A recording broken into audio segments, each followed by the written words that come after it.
제가 2억 4,500에 낙찰받았습니다. 잔금 납부를 하고 5일 만에 가계약금을 받았습니다. 2억 8,250에 받았습니다. 비용 제하고 세전 수익으로 보니까 2,700 정도가 세전 수익입니다. 제가 차순위랑 200만 원 차이로 낙찰을 받게 됐습니다. 200만 원? 네. 근데 가장 신기했던 건 이게 정말 되는구나라는 걸 실감을 한 순간이었던 것 같아요. 지금 여기가 재개발 지역으로 총 3군데가 묶여 있고, 그래서 이 인근이 충분히 재개발 투자 수요가 있는 곳이었던 거를 현장 조사 때 이제 알게 되었고요. 그래서 저는 여기 도배랑 청소를 해야 됐기 때문에 이제 의뢰를 해놓고서 이제 저희 고향에 내려갔다가 집으로 내려가는 길에 가계약금을 받았습니다. 명절 선물을 명절 선물이었죠. 받은 거네요. 그렇습니다. 네, 안녕하세요 여러분. 오랜만에 현장에 나와 있습니다. 경매 트레이더 전 사이트입니다. 오늘은 안양시 만안구에 나와 있는데 뒤에 보시면 재개발 사업의 이제 추진위원회가 승인이 됐다고 합니다. 오늘 여기 나온 이유는 한 수강생분이 5일 만에 2천만 원으로 2천만 원의 순수익을 만들었다는 소식을 듣고 불이 나게 달려와 봤습니다. 그럼 지금 바로 그 수익의 현장으로 가보겠습니다. 네, 안녕하세요. 오랜만에 또 저희 만나는데 소개 한번 해주시면 좋을 것 같습니다. 네, 안녕하세요. 저는 닉네임 지아부라고 하고요. 네. 평범한 직장인이자 딸 하나 키우고 있는 아버지고요. 경제적 자유를 꿈꾸고 있습니다. 오늘 여기에 또 우리가 온 이유가 있는데 뒤에 보이시는 이 빌라를 엄청 초단기로 매도를 해가지고 좋은 성과를 내서 이 자리에 나와 있는데 한번 이 물건에 대해서 어떤 지역인지 설명을 대략 해주시면 좋을 것 같거든요. 여기는 안양 팔동에 소재하고 있고요. 이제 이 근방에서는 여기가 2016년식 빌라기 때문에 비교적 준신축이었습니다. 그리고 방이 3개, 화장실 2개이기 때문에 뭐 이제 내부 거주하기에는 구조가 괜찮았고요. 특히 이제 이쪽 지역은 재개발 지역으로 총 3개 지역이 지금 묶여 있습니다. 그래서 처음에 제가 투자 포인트로 재개발 지역임을 좀 이제 감안을 했었습니다. 여기 딱 앞쪽까지 거의 재개발 지역으로 구역이 딱 형성이 되어 있잖아요. 맞아요. 그래서인지 물건이 또 금방 잘 팔린 것 같고, 그러면 이 물건이 첫 물건인가요?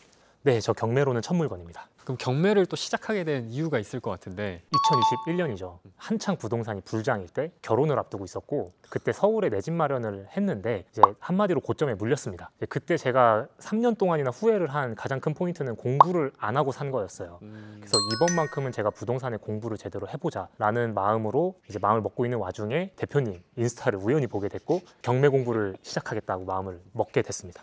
그러면 또 이 물건 통해 가지고 이렇게 한번 해보시니까 네. 어때요? 일단 가장 신기했던 건 이게 정말 되는구나라는 걸 실감을 한 순간이었던 것 같아요. 그리고 뭐 경매를 통해서 배울 수 있었던 기초적인 뭐 권리 분석이라던가 아니면 명도에 대한 과정이라던가 이제 저희가 꼭 경매를 안 하고 일반적으로 매입을 하더라도 필요한 것들을 경매 공부를 하니까 다 공부가 되더라고요. 그래서 그런 점에서 좀 많이 유익한 좀 시간을 보냈던 것 같습니다. 그러면 이 뒤에 있는 물건 권리상 문제가 있었는지 이런 것도 또 궁금해하실 것 같거든요. 여기는 이제 법인에서 사원주택으로, 그러니까 한마디로 기숙사로 사용하던 주택입니다. 그래서 법인이 이제 전세권을 설정해 놓고 있었던 물건이었고요. 그래서 저는 이제 명도 과정에서 법인 총무팀 과장님과 소통을 하면서 이제 문제없이 명도를 할 수 있었던 케이스입니다. 협의하는데 어려움이 있거나 그러진 않았어요? 어려움은 없었습니다. 근데 다만 이제 제 욕심에 명도를 최대한 빨리 당겨서 매도를 빨리 하려고 노력을 했어요. 근데 아무래도 법인이고 회사다 보니까 의사결정 절차가 있지 않습니까? 굉장히 원리 원칙대로 하다 보니까 제 욕심을 충족시키진 못했고 하지만 명도는 순탄하게 끝낼 수 있었습니다. 명도비 빵원. 그죠? 네. 그리고 법인이 좋은 게 뭐 전기요금, 가스요금, 정산 다 끝내주시고 굉장히 깔끔하게 마무리를 해주시더라고요. 또 하나의 꿀팁은 있어요. 꿀팁. 이 법인에 재산 조회를 하는 방법이 있거든요. 고려신용정보나 이런 회사에 법인을 조회할 수 있는 권한이 있어요. 그래서 만약에 이 법인과 협의가 잘 안 되면 그런데 의뢰해가지고 컨설팅비를 좀 주고 조회를 하면 된다. 그래서 거기에 내가 받아야 될 돈이나 이런 게 있으면 가압류라는 거를 걸어서 통장을 못 움직이게 막는 거죠. 그러면서 이제 협상력을 키우는 거예요. 그리고 이 물건 그럼 골랐던 이유가 있을 것 같은데 크게 보면 2가지였어요. 이제 하나는 시리즈 물건이었습니다. 제가 3층 물건을 받았는데 밑에 2층 물건이 같이 나와 있는 진행이 아예 같은 날에 진행되는 물건이라 경쟁이 분산될 것이라고 예상을 했고요. 그리고 2번째로는 이제 아무래도 재개발 지역이었던 부분이 이제 투자 포인트였습니다. 시리즈 물건이라는 게 이제 경매를 진행하게 되면은 요 단지에 이제 아무래도 여러 개가 나오게 되는 경우가 있습니다. 그래서 그런 물건 같은 경우에는 아무래도 경쟁이 분산이 된다. 그래서 낙찰받을 확률이 높아진다라고 이해해 주시면 될 것 같고, 그리고 재개발 지역이라는 게 어떤 게 좀 끌렸어요? 지금 여기가 재개발 지역으로 총 3군데가 묶여 있고 그리고 오른쪽에 한 군데는 이미 지금 분양을 곧 하려고 하는 곳이 있습니다. 그래서 이 인근이 충분히 재개발 투자 수요가 있는 곳이었던 거를 현장 조사 때 이제 알게 되었고요. 그리고 지금 현재 정비 예정 구역으로 지정이 돼 있는데 이 지역 세 군데 중에서 상가의 비중이 제일 낮고 주택 비중이 가장 높은 곳이 여기 지역이었어요. 그래서 조합 사무실에도 연락해보고 했을 때 한 내년 정도면은 이제 조합 설립까지 인가를 받을 수 있을 걸로 예상을 한다. 현재도 동의율이 한 70% 정도 된다라는 좀 답변을 받아서 좀 긍정적으로 생각을 했습니다. 특히나 이 안양 쪽이 재개발을 함으로써 또 성공 사례가 또 많은 지역 중에 하나예요. 그리고 분양가 자체가 기본적으로 어느 정도 받쳐줍니다. 그러면서 이제 사업성이 나오기 때문에 재개발하기에 좋은 지역이다라고 이해하시면 될 것 같습니다. 그럼 이제 본론으로 들어가서 네. 이 물건 팔리는 데까지 도대체 얼마나 걸린 거냐? 제가 잔금 납부를 하고 5일 만에 가계약금을 받았습니다. 그러면 잔금 납부가 언제였어요? 잔금 납부가 9월 26일에 했고요. 그때가 추석 명절이지 않습니까? 그래서 저는 여기 도배랑 청소를 해야 됐기 때문에 이제 의뢰를 해놓고서 이제 저희 고향에 내려갔다가 도배 청소를 이제 다 해서 현장 체크를 한번 하러 왔습니다. 그게 이제 10월 1일이거든요. 그날 집으로 내려가는 길에 가계약금을 받았습니다. 명절 선물을 명절 선물이었죠. 받은 거네요. 그렇습니다. 아, 그럼 5일 만에 네. 이 물건의 가계약금을 받아서 네. 10월 네. 중순에 잔금까지 이제 다 완료가 된 거네요. 정확하게는 10월 중순에 이제 나머지 계약금을 받았고 이제 저는 이제 이게 신탁 물건이었습니다. 그래서 계약금을 받은 거를 제 돈과 합쳐서 바로 신탁 등기를 말소를 했습니다. 근데 그렇게 했던 이유가 있어요? 이 지역은 제가 부동산 사장님들한테 들은 바로는 실거주보단 투자자들의 수요가 좀 많다. 그래서 저도 이거를 이제 전세입자를 맞추고서 전세 승계 조건으로 매도를 했습니다. 전세입자를 맞추기 위해서는 신탁 등기가 말소가 돼야 되었었고요. 그러려면은 신탁 대출을 전부 상환을 했어야 됐습니다. 그래서 계약금을 좀 포션을 많이 이제 받으면서 이 구조로 신탁 등기부터 말소를 한 겁니다. 맞아요. 이 안양이라는 지역이 특히나 이 개발 지역에 속하게 되면은 좋은 게 하나 있습니다. 팔 수 있는 타겟이 2명으로 늘어난다는 거예요. 원래 우리가 이 개발 지역에 포함되지 않으면 팔 수 있는 타겟은 1명입니다. 실수요자. 근데 개발 지역에 포함이 되면서 타겟이 2명으로 늘어나요. 투자자까지. 그러면서 이번에는 투자자한테 잘 네. 매각을 했던 케이스인 것 같고 네. 그러면 이 물건 우리가 또 에피소드가 하나 있잖아요. 낙찰 받았던 그 금액이 차이가 굉장히 적었다. 맞습니다. 제가 차순이랑 200만 원 차이로 낙찰을 받게 됐습니다. 200만 원. 네. 마지막에 이제 입찰가 저랑 정할 때 한번 연락을 주셔가지고 네. 제가 딱 봤었을 때는 조금 더 써야 안전하게 낙찰을 받을 수 있겠다라는 맞습니다. 생각에 300만 원 올렸더니 네, 낙찰이 됐더라라는 거죠. 네. 그럼 이 물건 우리가 얼마에 낙찰을 받았죠? 제가 2억 4,500에 낙찰 받았습니다. 제가 비용 계산을 해봤는데 600만 원 정도 들어갔더라고요. 다 합해서 네. 한 2억 5천 정도 들어간 것 같아요. 네. 총 금액이. 네. 이 물건 얼마에 팔았어요? 제가 2억 8,250에 팔았습니다. 250은 뭐예요? 저희 이제 부동산 사장님과 인정 작업이라고 하죠. 아, 네, 소위 컨설팅을- 컨설팅 비죠. 저도 처음에 제가 이제 받고자 하는 금액을 명확히 제시를 해드렸고 그거를 맞춰주시기 위해서 부단히 노력을 해주셨습니다. 네, 그래서 그렇게 세팅을 좀 해주신 상황인 거죠. 좋네요.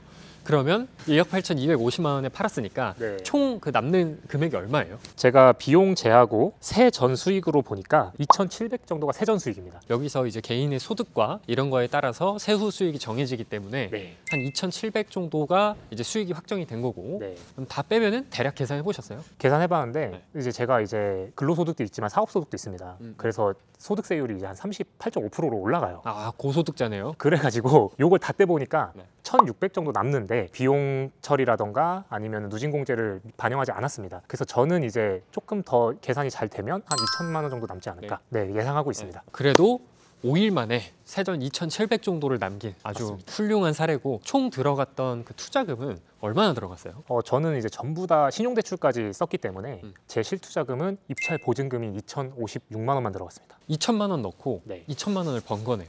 쉽게 말하면 그렇죠. 근데 만약에 신용대출 안 썼으면은 얼마 정도 들어갔어요? 신용대출 안 썼으면 한 7천 정도 썼을 겁니다. 대출이 비율이 70% 정도 나왔어요. 감정가 기준. 이제 나머지 제가 이제 개인 신용대출을 일으켜서 그걸로 충당을 했습니다. 저는 이제 전자상거래 신탁대출을 받았는데 제가 받았던 금융기관에서 이 안양 지역은 이제 조금 한도가 더 떨어진다 하는 거예요. 그래서 원래 80%까지 얘기를 했었다가 70%가 나왔어요. 또 이건 직장인이라는 또 나만의 장점이 있는 거니까 맞습니다. 그걸 최대한 활용하신 거네요.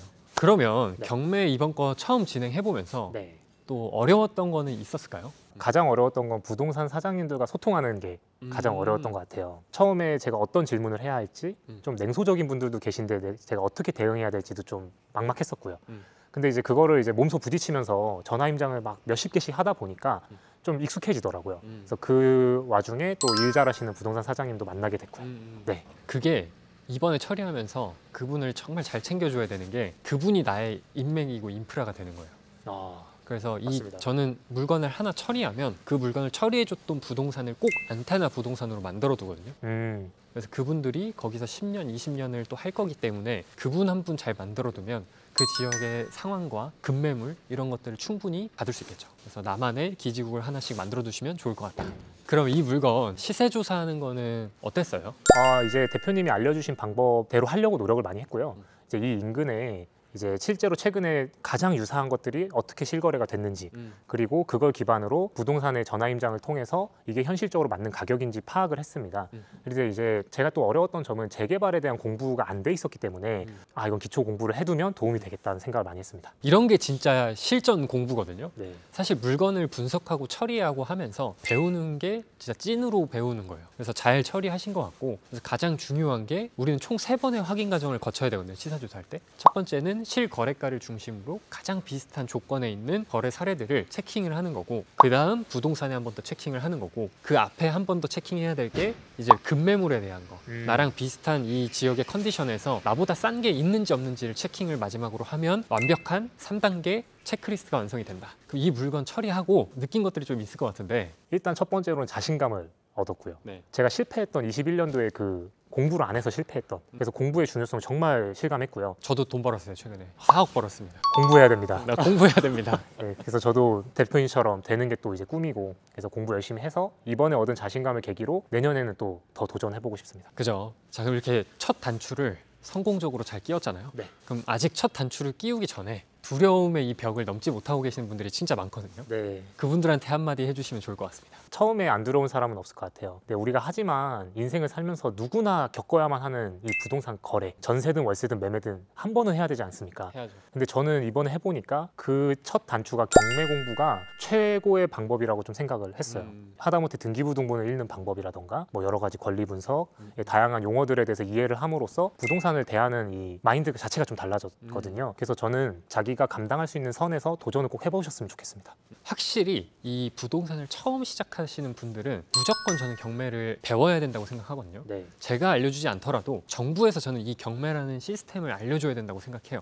전세 사기나 이런 거 안 당하려면 맞습니다. 경매라는 걸 이해해야 안 당하고, 그 두 번째는 우리가 집을 사는 게 사실 평생에 한 번 사는 사람도 있잖아요. 못 사는 사람도 있고. 맞아요. 근데 한 번 살 때 인생에서 우리가 가장 크게 돈을 쓰는 게 부동산이죠. 근데 이 부동산을 10%만 싸게 살 수 있어도, 지금 서울 부동산이 10억이잖아요, 평균. 네. 그러면 1억을 싸게 사는 겁니다. 그래서 저는 이 경매를 꼭 배워야 된다고 생각하고, 그 사례로 또 지하부님이 잘 보여주셨다고 생각합니다. 또 오늘도 바쁜 시간 쪼개가지고 출연해 주셔서 감사드리고, 네. 다음에 또 도전하실 거죠? 당연하죠. 다음 물건도 잘 처리하셔가지고 좋은 성과 또 거두시면은 출연해가지고 자랑 한번 해주시면 좋을 것 같습니다. 제가 반드시 제 출연을 목표로 달려보겠습니다. 좋습니다. 네. 오늘 또 나와주셔서 감사드립니다. 감사합니다. 네.